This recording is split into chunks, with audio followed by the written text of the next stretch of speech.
Hello, Assalamu alaikum, and welcome back. This is part two of the mobile app automation series. तो previous video में हमने ये देखा कि मोबाइल ऑटोमेशन एंड्रॉयड के लिए हम सेटअप किस तरह करेंगे और एक नेटिव ऐप को किस तरीके से जो है वो ऑटोमेट करेंगे।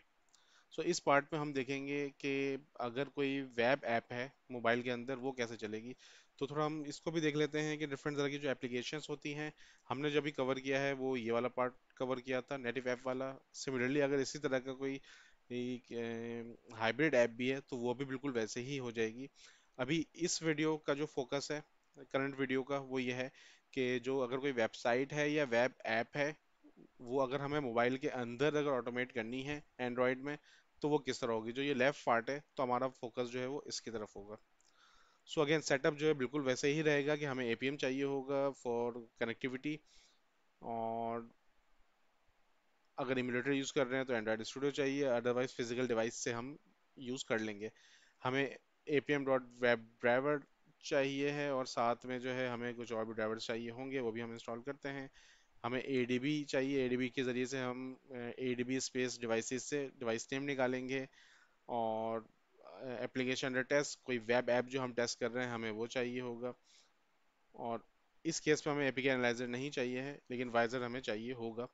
एपीके एनालाइजर क्यों नहीं चाहिए, ये एप्लीकेशन के लिए है और हमारी एप्लीकेशन इस वक्त वेब पे है। और सिमिलरली जो है क्या नाम है, हमें ये देखना ज़रूरी है कि हमारा जो मोबाइल ऐप है उसे उसका डेवलपर ऑप्शन ऑन होना चाहिए। उसके लिए आपको बिल्ड नंबर पे जाके मल्टीपल टाइम टैप करना होता है और उसके बाद फिर आपको यूएसबी डिबगिंग को इनेबल करना होता है और वायरलेस डिबगिंग को। एंड्रॉयड 11 या उसके ऊपर वाला वर्जन अगर होगा तो आपके पास वायरलेस डिबगिंग का ऑप्शन आ जाएगा, तो आप वायरलेसली कनेक्ट कर सकते हैं अपनी मोबाइल डिवाइस को नॉर्मल मशीन के साथ। अदरवाइज आपको फिजिकली वायर्ड के थ्रू जो है वो केबल के थ्रू कनेक्ट करना होगा मशीन से। सो सिमिलरली हमें एपीएम सर्वर जो है वो स्टार्ट करना होगा और हम फिर कोडिंग से डायरेक्टली इसे यूज कर पाएंगे। Let's move to the coding part. ये वही सेम प्रोजेक्ट है जो हमने लास्ट वीडियो में यूज किया था और वो नेटिव ऐप के लिए था। उसका कोड जो है वो ये है। और लेकिन अभी हम जो है वो वेब ऐप यूज करेंगे। तो क्योंकि वेब ऐप यूज करेंगे तो इसका मतलब यह है कि मोबाइल के अंदर वेब चलाने के लिए फिर हमें सिलेनियम के जो ड्राइवर्स है उन्हें इंस्टॉल करना पड़ेगा। सबसे पहले हम जाएंगे प्रोजेक्ट में। ये प्रोजेक्ट एन्यूनेट टाइप का है, मैनेज नेगेट पैकेजेस में जाके मैं यहाँ पे इंस्टॉल करूँगा सिलेनियम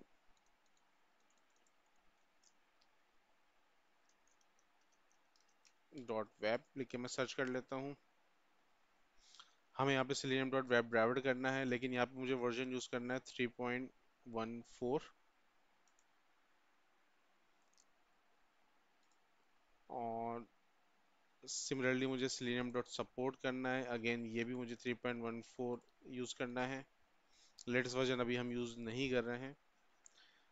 और साथ में मुझे selenium dot web driver dot com driver चाहिए होगा और इसका वर्जन और आपके जो ब्राउज़र का वर्जन है वो सेम होना ज़रूरी है। ये ड्राइवर जो है हमें इसका पाथ देना होगा एपीएम सर्वर में स्टार्ट करते वक्त, वो भी हम देखते हैं।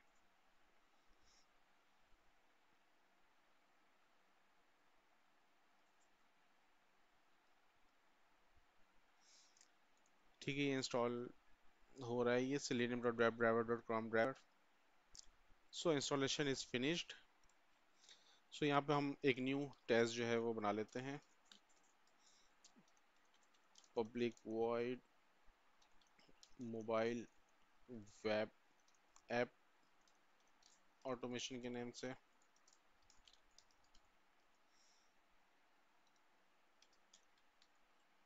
यस, बेहतर होगा कि ये एंड्रॉयड हम नाम रखते हैं।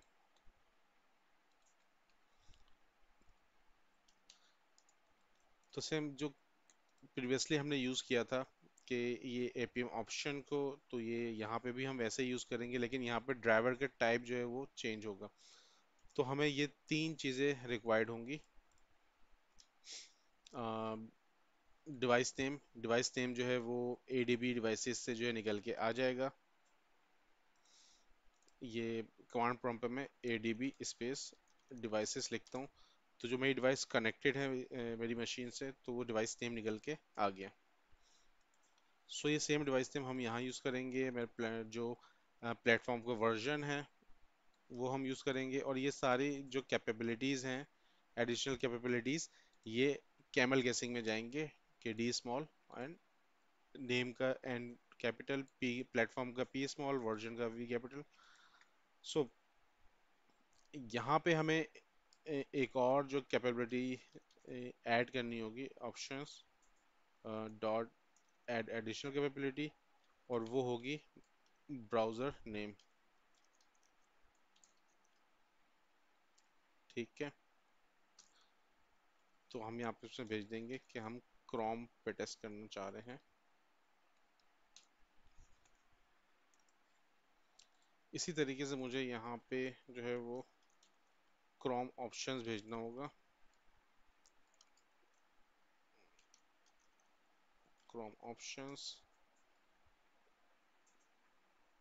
Is equal to new chrome options, और chrome options dot use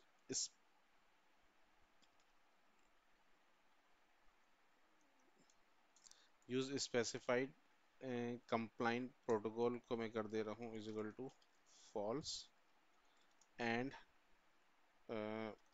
options dot get merge result के अंदर जो है मैं ये क्रोम ऑप्शंस को भेज दे रहा हूँ। उसके बाद फिर मैं जो अपना ड्राइवर है उसे स्टार्ट करता हूँ।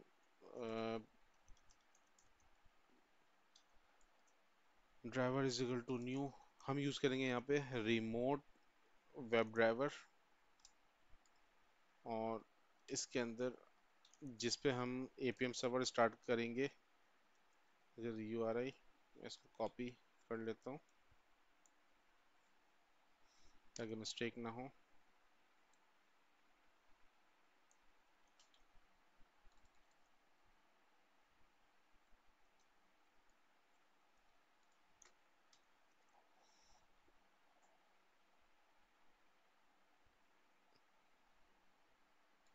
और इसके आगे मैं साथ में जो ऑप्शन है वो सेंड कर देता हूँ। तो ये मेरा ड्राइवर इनिशियलाइज जो है वो हो जाएगा, रिमोट वेब ड्राइवर। ठीक है, उसके बाद जो हमारा कोड है वो सारा कोड जो है वो बिल्कुल वेब का यूज़ होगा। मैं अगर कुछ सेकंड वेट करवा लूँ यहाँ पे थ्रेड डॉट स्लिप से, लेट्स सपोज 3 सेकेंड, और मैं यहाँ पे बोलूँ driver dot URL। So I have the code, मैं वही यूज़ कर लेता हूँ। तो ये वेब पे ऑलरेडी जो कोड मौजूद होता है कि यहाँ पे ये URL ओपन होगा, देन वहाँ पे जाके यूजर नेम और पासवर्ड वो टाइप कर देगा।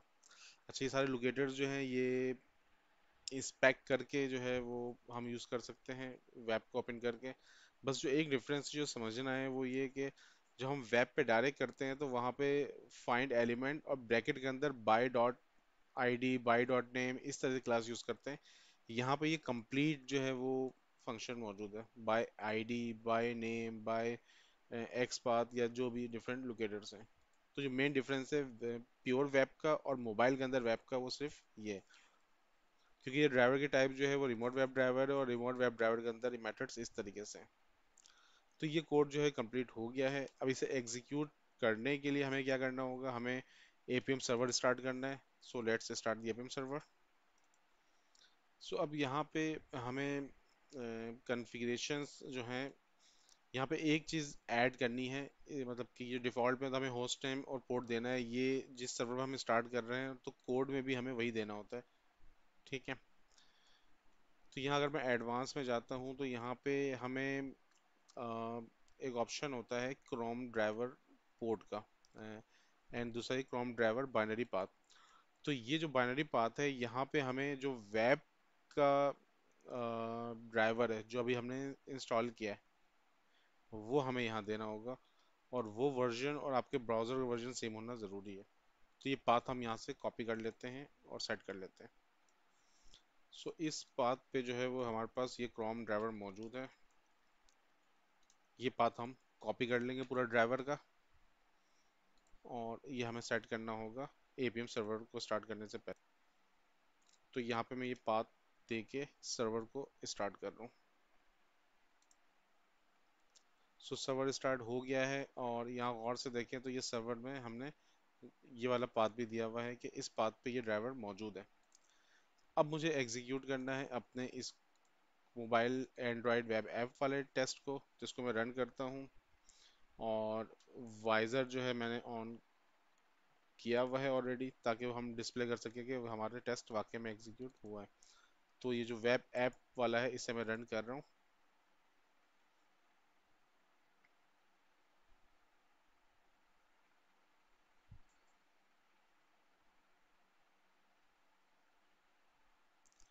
सो एग्जीक्यूशन जो है मेरी वो स्टार्ट हो रही है।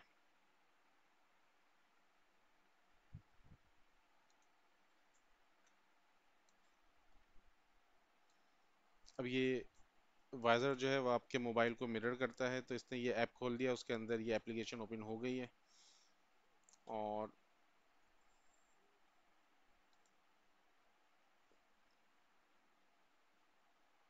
ये यूज़र ने पासवर्ड इसने एंटर कर दिया है इसमें, और ये क्लोज हो गया।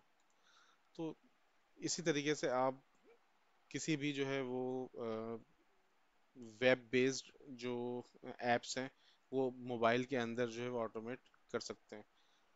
तो यहाँ पे हम डिफरेंस भी समझ लेते हैं कि ये वेब वाले ऑटोमेशन में और जो ऐप के ऑटोमेशन में डिफरेंस क्या था। यहाँ पे ये ड्राइवर के टाइप का फर्क था। ये एंड्रॉयड ऐप थी जिसके टाइप एंड्रॉयड ड्राइवर था एंड्रॉयड एलिमेंट के साथ, और यहाँ पे हमने रिमोट वेब ड्राइवर यूज़ किया है। और दूसरा डिफरेंस ये है कि जब हम इसको ऑटोमेट करते हैं तो हमें जो क्रोम डॉट एक्जी का पाथ है जो कि वेब ड्राइवर है वो नहीं देना होता, लेकिन जब हम वेब ऐप को ऑटोमेट करते हैं तो हमें वो पाथ देना होता है। सो ये था, और ये काफ़ी सिंपल था आई गेस। सो होप चीज़ें अंडरस्टैंड हो गई होंगी। इंशाल्लाह ताला नेक्स्ट किसी वीडियो में जो है वो मिलते हैं। अंटिल देन, अल्लाह हाफिज़। Thank you for your time.